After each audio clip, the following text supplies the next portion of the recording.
I want to make one final point this week, and that is about the murderer's row of clowns and despot wannabes on the Republican side. We just had the Iowa caucus, and as you look through all the different people on that side, you think, oh my God, one is worse than the other. You've got Santorum, who says, that he doesn't believe in birth control. We're going back that far? Let alone his views on race, which we discussed today, let alone his views on gay folks, let alone the fact that he was the head of the K Street Project and was organizing with the lobbyists in Washington and is some of the, and helped to promote that culture of corruption in D.C. Then you go to Mitt Romney. You want to talk about culture of corruption. He's already taken $8 million from the banks. There is no better representative of Wall Street than Mitt Romney. When they ask him if you'll bail him out again, he says, well, we'll have to see.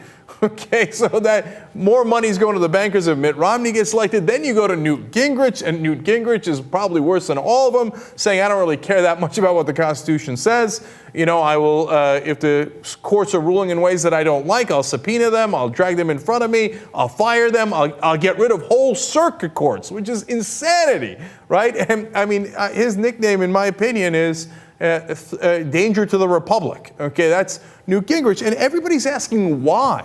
Why can't they find a decent candidate? This is a really simple answer to that. They don't want one.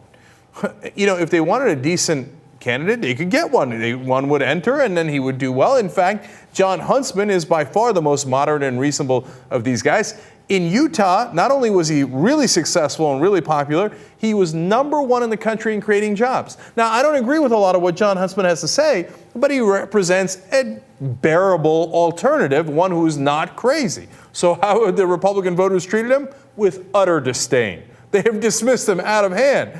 John Huntsman, he got 1% in the Iowa caucuses. The reason you have those crazy guys on the Republican side running for president is because that's what the Republican voters asked for.